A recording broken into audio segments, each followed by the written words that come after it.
Hello, everyone. Welcome to Therapy Clips with Dr. O. Today, our topic will focus on your vision for a better life in recovery. What we will do together is an activity that is really about instilling hope back into yourself. When you're on the road of recovery, or you've been in active addiction and you're just beginning your recovery process, you may feel emotions like guilt and shame. You may also feel feelings of regret.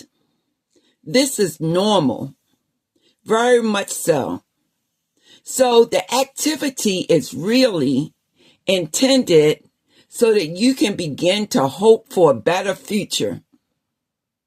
Because things will get better if you work towards making it different. The choice belongs to you. Now, if you're in my group, then I've sent you out a vision statement worksheet. The worksheet, once again, is intended to help you to regain hope where you may feel hopeless.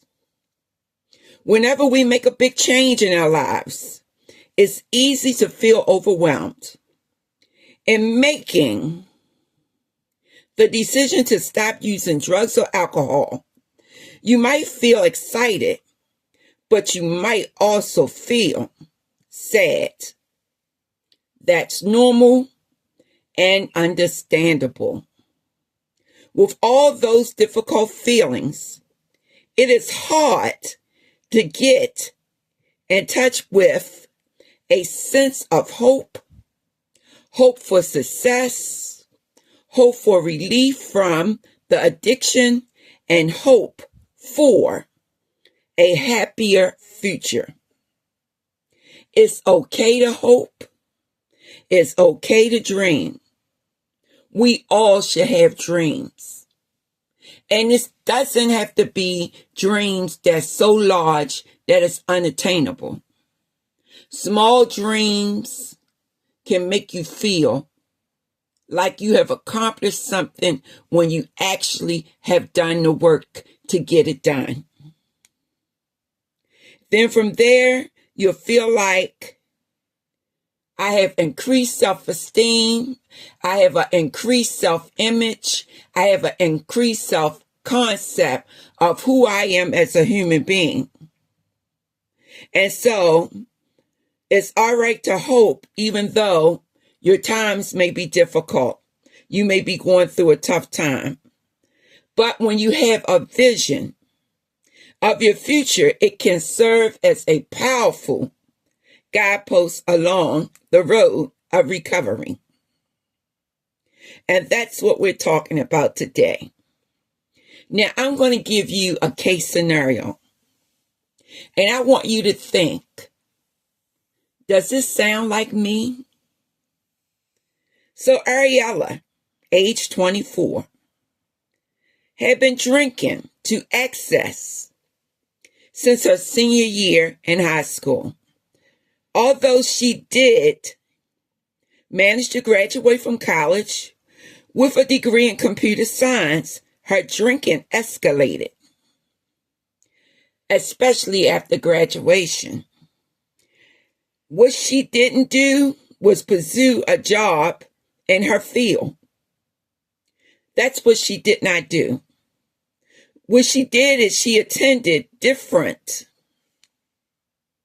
outpatient programs and has now been sober for 2 months. She is working as a barista, and I don't know what that means, but probably some type of waiter in a cafe. Ariella wants to stay sober and is trying to live one day at a time. But when she thinks about her future, it looks like a big blank slate. So that means that she has no goals. And each and every human being need to have goals in order to have purpose and in order to feel meaningful. We need to understand that we were placed on this earth for a reason. The discovery of that reason for being here will come through your experiences and your personal preferences, the things that you like and the things that you enjoy. So, tell me something. Are you like Ariella? Are you living with a blank slate? If not, how are you different from Ariella? And what do you see for your future? Do you know what you want in life? Is there anything in the way of your working? Hear the key word, working. Once again, the key word is working towards what you want. The key word is working because nothing comes to us by chance. And if it just so happened to be that you're lucky and it does come by chance, it's only temporary. It's those things that we work hard for and we invest our time in that makes us successful at getting the things that we would like to see in our lives. It requires work. It requires consistent work. And it requires that you are steadfast and diligent. That means that you're pursuing it with all of your active self in order to get it done. That's right. In order to get it done. For example, I love the work that I do so much that it is 2 a.m. in the morning. And I am recording this presentation because I'm consistent. I am diligent. I want to persevere. That means I want to accomplish what I set out to accomplish. I want you to be like me to a certain degree because I know that you can use me as a role model, but you have your own vision of life. And so that's what we're going to do in this practice activity. We're going to look at what to do. See, I need to jumpstart you. I need to get you started on the road of accomplishment. You don't want to live a life where life passes you by. You want to do something that's pleasurable to you and something that's going to help you to be a little more productive each and every day. So this is the activity. I want you to make a list of 12 things you want in your life.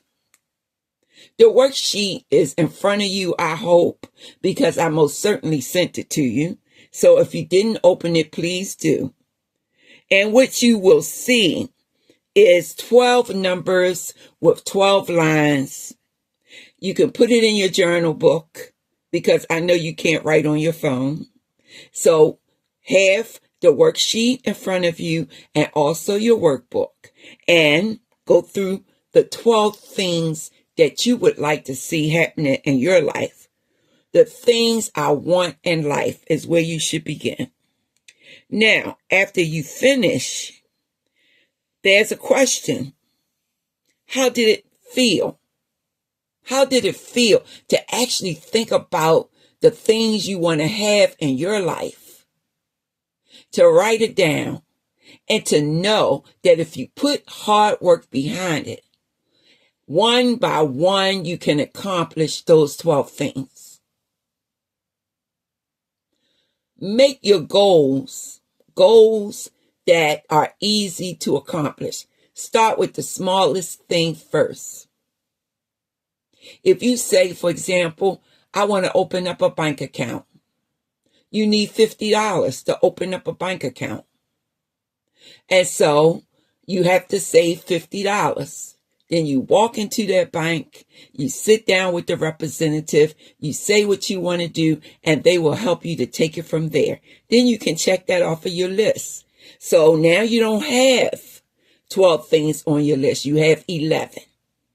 And you continue to work down your list until you get the things you want to have in life. Nobody can do that for you. And if they do it for you, it's going to come at a price. Trust me. So it's best to do as much as you can for yourself. The next question is, was it fun or stressful? Or a little bit of both? When you wrote down those 12 things, did you feel like this is fun?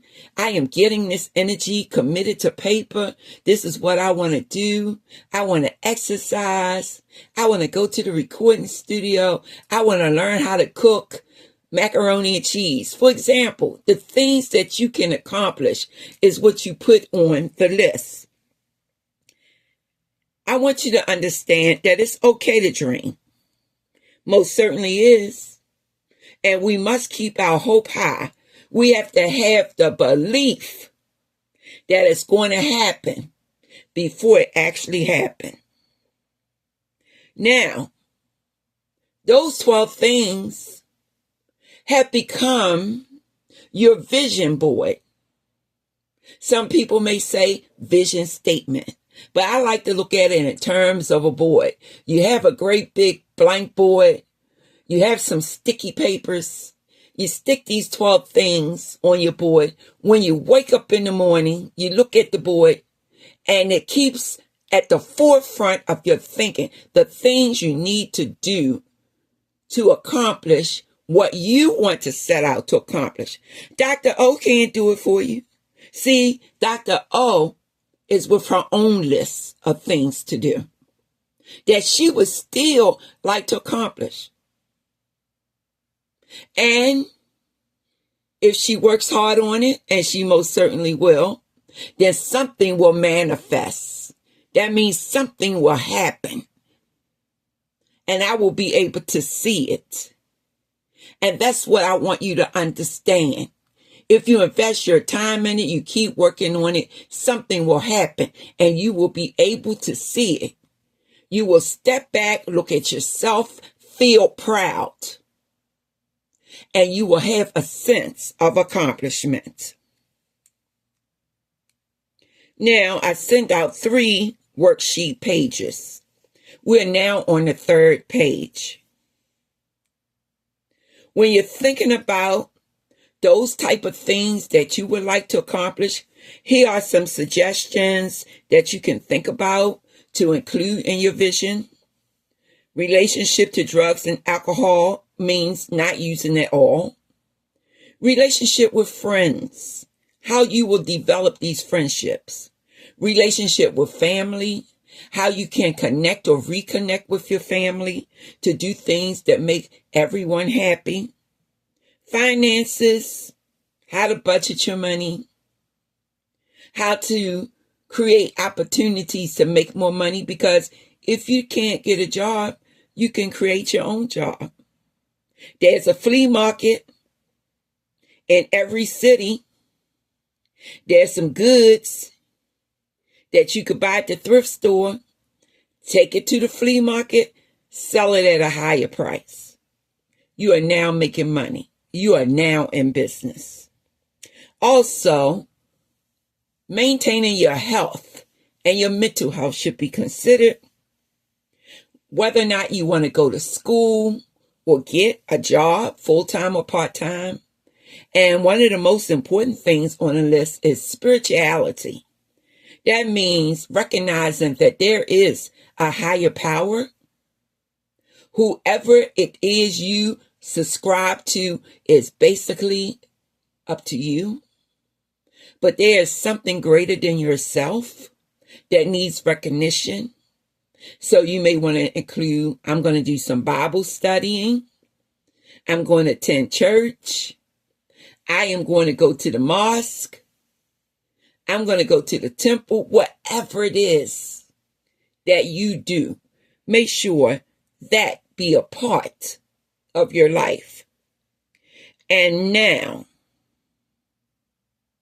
the biggest thing of all, your 6-month vision statement. Let's look at it, at the situation like this. Where do I want to be in 6 months? And how am I going to get there? So once again, look at your 3 pages that I sent out to you along with this video presentation. And I want you to understand, anything that you want to accomplish, you most certainly can, but you must invest the time. It's not going to drop in your lap. I promise you, it's not going to drop in your lap. You have to work for it. With that being said, I want you to be blessed and be safe. Love yourself and love someone else. And remember that you can adopt a can-do spirit. It's never too late. Take care.